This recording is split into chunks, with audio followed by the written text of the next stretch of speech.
গল্পকথন by Kallol chapter 2তে আমাদের আজকের নিবেদন বিভূতিভূষণ বন্দ্যোপাধ্যায়ের লেখা হরি কাকা। হরি কাকার আসল নাম ছিল হরিপ্রাণ মুখুজ্জে। নামটা শুনতে ভক্তের মতো হলেও হরি কাকা আদৌ ভক্ত ছিলেন না।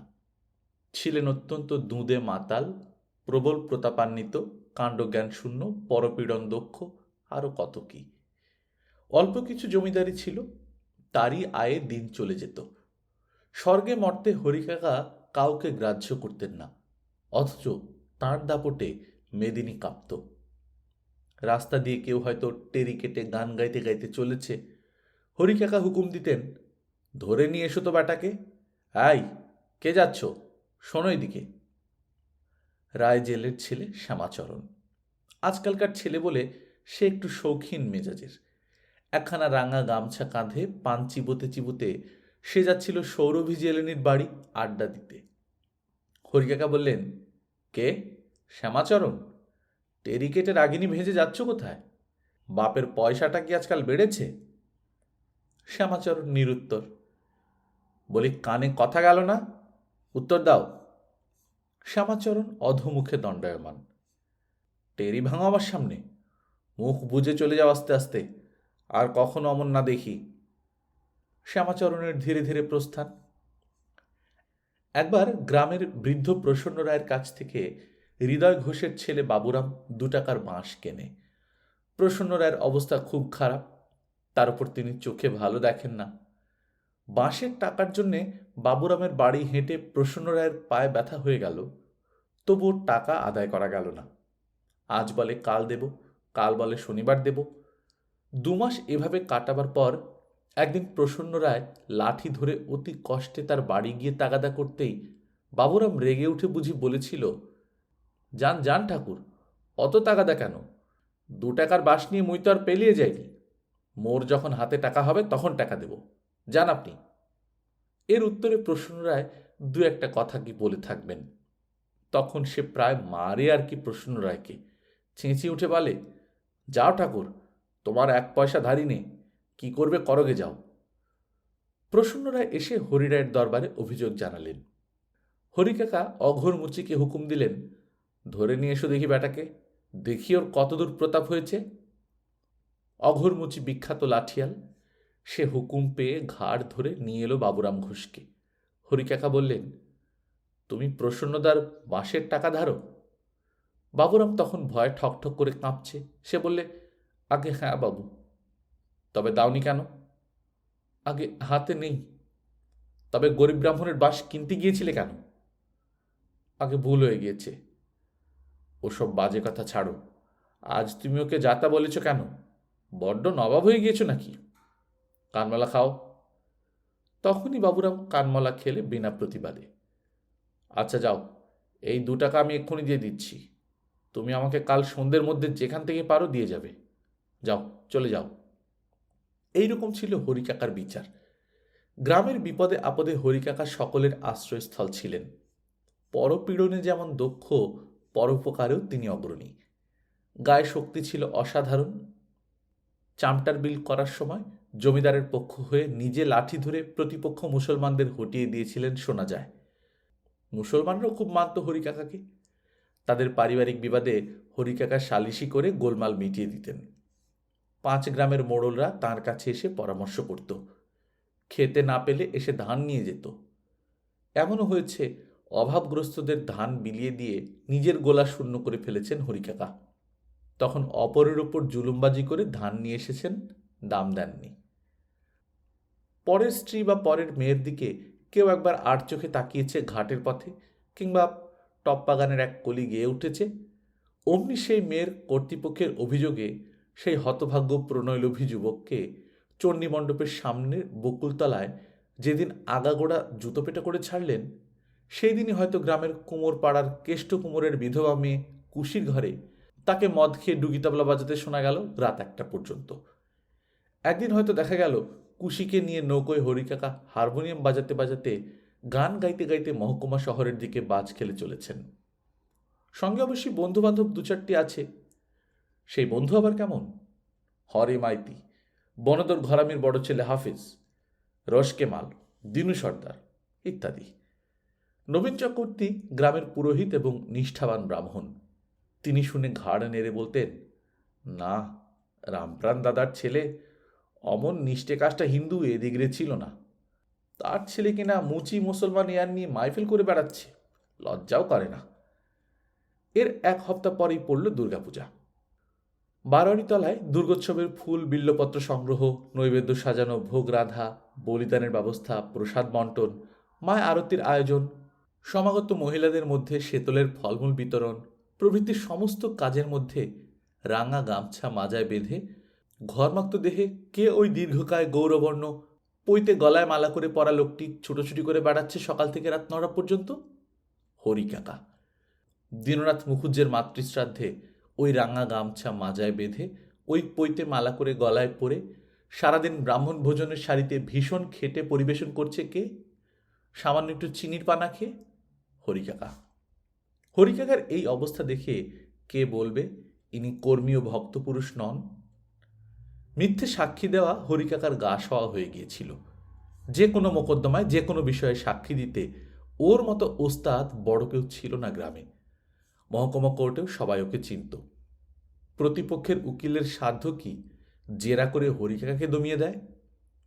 সেই জন্যে মিথ্যে সাক্ষী দিতে সবাই ডাকে ওকে। সকলের কাছে খুব আদর, বেশ কিছু আয়ও হয়। আর বিষ্ণু ময়রার দোকানে গরম লুচি, তরকারি, সন্দেশ পেট ভরে খাওয়াও চলে। সারা জীবন এইভাবে কাটিয়ে হরিকাকার এক অদ্ভুত পরিবর্তন এলো 48 বছর বয়সে। সেই কথাটা বলবার জন্যই হরিকাকার এই ইতিহাসের অবতারণা। আমাদের গ্রাম থেকে 2 ক্রোশ দূরে নিবান্ধা মদনগঞ্জের বাঁওড়। এখানে অনেকদিন থেকে এক পুরনো শিব মন্দির আছে। সেবার সংবাদ রটে গেল কোথা থেকে এক ভৈরবী এসে বাঁওড়ের ধারের মন্দিরে রয়েছেন। এও রটে গেল ভৈরবীর বয়স কম এবং নাকি সুন্দরী। এই গুজব চাওর হওয়ার পর দলে দলে লোক রওনা দিতে লাগলো ভৈরবীর দর্শনের আশায়। ভৈরবীর কাছে লোক যাতায়াতের ফলে কথাটা আরো বেশি রটে গেল যে ভৈরবীটি তরুণী, রূপসী। হরিকাকা মাছ ধরতে যেতেন নৌকো করে নিবান্ধার বাঁওড়ে। তারা বর্ষার প্রথমে গাঙে ঘোলা আসবার প্রথম সপ্তাহে ভীম মাঝির 17 পদ ডিঙি ভাড়া করে রামপাল এবং ছিবাস কর্মকারের সঙ্গে তামাক, টিকে, হুকু কলকে, ছিপ, হুইল, বোতল ইত্যাদি আয়োজন ও উপকরণ সমভিব্যাহারে প্রতি বছর সাড়ম্বরে নিবান্ধা মদনগঞ্জের খেয়াঘাটের বাঁ পাশে একটা পুরনো জাম গাছের তলায় মাছ ধরতে বসতেন। এবারও গিয়েছিলেন। গিয়ে সুন্দরী ভৈরবীর কথা শুনেছিলেন নিশ্চয়ই। হরিকাকা নাকি একাই একদিন মন্দিরে যান ভৈরবীকে দর্শন করতে। যারা হরিকাকাকে জানেন তারা বুঝতে পারবেন হরিকাকার সেখানে যাওয়াটার মধ্যে আধ্যাত্মিক কৌতূহল ততটা ছিল না যতটা ছিল একটি নিঃসহায় সুন্দরী নারীকে ভালো করে দেখবার ও ফাঁদে ফেলবার দুষ্ট মতলব। কিন্তু এই যাওয়ার ফল কি হয়েছিল সেটা এই অঞ্চলের লোকের কাছে এখনো মানুষের জীবনের একটি রহস্যময় ঘটনা হিসেবে বিখ্যাত। এই সময়টা আমি মহকুমার বড় স্কুলে ভর্তি হয়ে স্কুলের বোর্ডিংয়ে চলে যাই। পুজোর ছুটিতে বাড়ি এসেছি। হরিকাকার মস্ত বড় চণ্ডী মণ্ডপের সামনে দিয়ে আসবার সময় দেখি বকুলতলায় লোক নেই, চণ্ডী মণ্ডপের আগড় বন্ধ, বকুলতলার কাঠের বেঞ্চিগুলো পাতা নেই, যেন ভোঁ ভোঁ। ব্যাপার কি? দাঁড়িয়ে দাঁড়িয়ে ভাবছি। এমন সময় বাড়ির মধ্য থেকে একটা কাঠা হাতে রাঙা খুড়িমা বার হয়ে এলেন। আমাকে সদর রাস্তার উপর দাঁড়িয়ে থাকতে দেখে বললেন, কে নিপু? বাবা এলি? ভালো আছিস? আর বাবা কি দেখছো? আমার যা হবার সব হয়ে গেছে।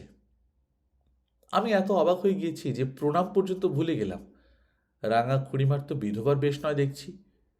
তবে কান্নার কারণ কি? বললাম, কি হয়েছে খুড়িমা? কাকা কোথায়? সেসব শুনবে বাড়ি গিয়ে, সবাই জানে। আর বাবা, আমার কপালে যা হবার ছিল খুব হলো। বাড়ি গিয়ে প্রথমে মাকে জিজ্ঞেস করলাম, হরিকাকার কি হয়েছে মা? রাঙা খুড়িমা কাঁদছিলেন কেন? ভালোই তো হয়েছে, রাঙা দিদির মিথ্যে কান্না। কি হয়েছে? সন্ন্যাসী হয়ে গিয়েছে। কোথায়? তা কে জানে, সন্ধান নেই। সে কি? অনেক সন্ধান করা হয়েছে, কেউ কিচ্ছু জানে না। হরিকাকা সন্ন্যাসী হয়েছে একদম নিরুদ্দেশ? কদিনের কথা এসব? মাস 2 হলো একদম নিরুদ্দেশ। তার আগে কোথায় ছিলেন? নিবান্ধার সেই ভৈরবীর নাম শুনে গিয়েছিলি? হ্যাঁ, মনে হচ্ছে কথাটা। সেই ভৈরবীর ওখানে পড়ে থাকতো। ভৈরবী কোথায়? নিবান্ধার মন্দিরেই আছে। কালো আমাদের পাড়া দিয়ে বিক্রি করে গেল, রূপে গাঁ আলো করে গেল একেবারে। হরি ঠাকুরপো ভৈরবের কাছে মন্ত্র নিয়ে না কি নিয়ে ভগবান জানেন, একদম উধাও। রাঙা দিদি কেঁদে কেঁদে খুন, একটা কথাও বলে যায়নি বেচারিকে। একে ছেলেপুলে নেই, কি যে বিপদে পড়েছে। না, কেউ কোনো অপবাদ রটাতে পারেনি হরিকাকার নামে। গায়ে সকলের মুখেই এক কথা, ধন্য ভৈরবীর ক্ষমতা। এমন লোকের এমন অদ্ভুত পরিবর্তন বুড়ো বয়সে, সারা জীবন মদ ভাঙ খেয়ে। সুন্দরী ভৈরবী তো এখানেই রয়েছে, কারো কিছু বলবার উপায় কি? ধন্য ধন্য করছে সবাই।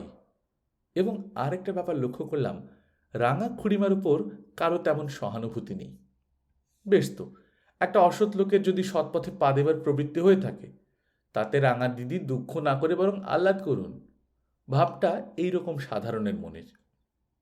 ক্রমে ক্রমে সব শুনলাম ঘটনাটা। তবে একটা কথা, এইসব ঘটনার পক্ষে সাক্ষী কেউ ছিল না। ভৈরবীর সঙ্গে হরিকাকার সাক্ষাৎকারের ইতিহাস চিরকাল লুপ্ত থেকে যেত যদি না সেখানে আরামডাঙ্গার মধুহাড়ি উপস্থিত থাকত। জন কয়েক লোক সবসময় ভৈরবীর ওখানে জুটত গাঁজা খাওয়ার লোভে। প্রথম দর্শনের ঘটনাটা এইরকম ঘটে। ভৈরবী জিজ্ঞাসু দৃষ্টিতে চেয়ে দেখল হরিকাকার দিকে। হরিকাকা খানিকটা অবাক হয়ে চেয়েছিলেন ভৈরবীর দিকে। মুখে খানিকক্ষণ কথা ছিল না। ভৈরবী বললে, কোথা থেকে আসা হচ্ছে? আগে কৈখালি থেকে। ও, আপনাকে দর্শন করতে এলাম। বসো বাবা। বসি। কি করো? আগে বিষয়কর্ম করা হয়। ব্রাহ্মণ? আগে হ্যাঁ। কুলীন ব্রাহ্মণ? হ্যাঁ মা, আমার নাম হরিপ্রাণ মুখুজ্জে। তিন পুরুষে ভঙ্গি, সদানন্দ মুখুজ্জের সন্তান। শাওন ঘাটি গাই। আমাকে প্রণাম কেন করলে বাবা? তুমি কুলীন ব্রাহ্মণ, আমি তোমার কত ছোট। বলেই ভৈরবী নাকি হরিকাকাকে গড় হয়ে প্রণাম করেছিল। হরিকাকা নীরবে সেখানে বসেছিলেন অনেকক্ষণ। এমনকি মধুহাড়ির দল যখন সন্ধ্যার আগে সেখান থেকে উঠে চলে এলো, তখন হরিকাকা সেখানে চুপ করে বসে আছেন। অনেক রাত্রে তিনি বাড়ি এলেন। চোখে কেমন যেন ফ্যাল ফেলে দৃষ্টি। রাঙা খুড়িমার মুখে এ কথা শোনা।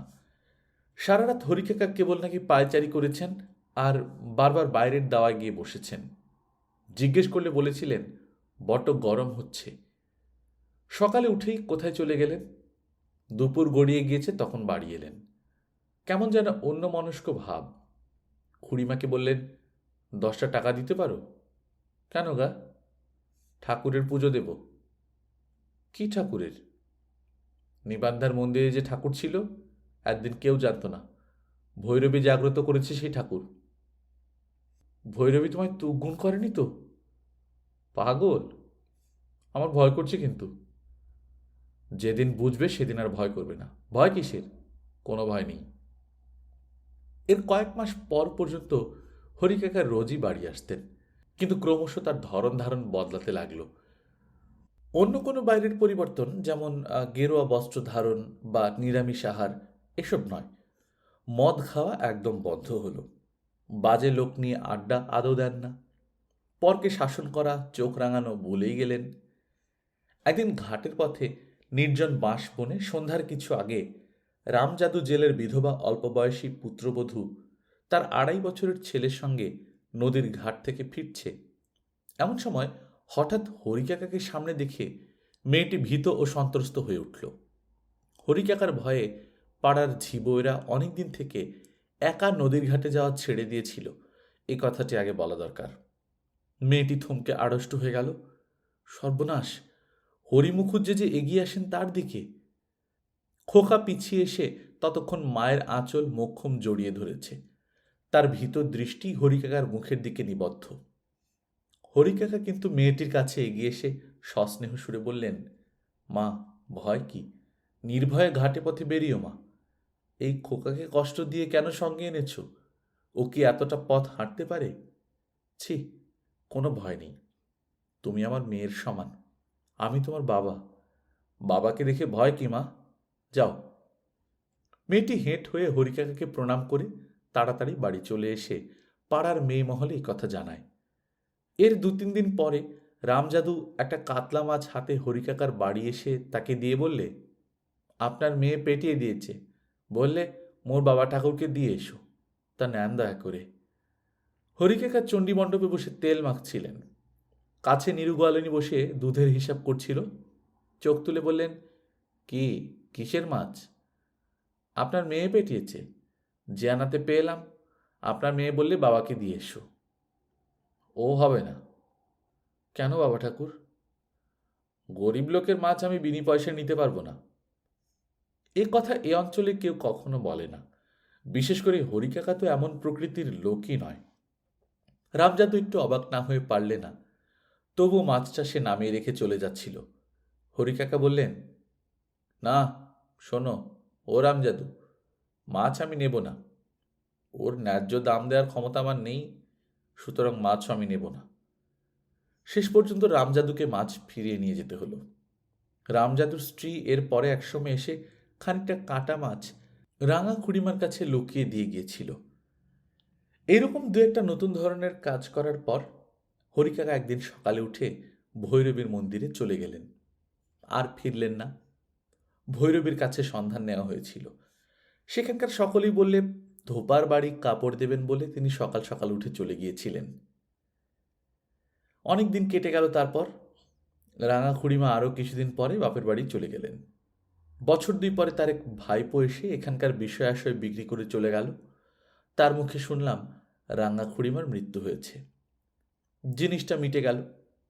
আমাদের গ্রামের মধ্যে হরিকাকার ইতিহাস একটা মনোহর কাহিনীতে পর্যবসিত হয়ে গেল।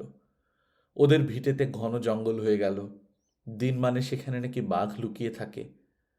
শুধু দাঁড়িয়ে রইল সিংহ দরজাটা। কাঠ থামালের মাথায় 2টো বড় জিউলি গাছ আর একটা অশ্বত্থ গাছ নিয়ে। কাঠের কবাট 2টো কারা খুলে নিয়ে গেল কিছুকাল পরে। আমি কলকাতায় চাকরি করি। সস্তা ভাড়ায় দেশ ভ্রমণ করতে বেরিয়েছি বন্ধু বান্ধবের সঙ্গে। সারনাথ যাবার পথে পাড়েপুরে নেমেছি আমরা, সেখানকার বিখ্যাত ক্ষীরের পান্তুয়া খাবার জন্যে।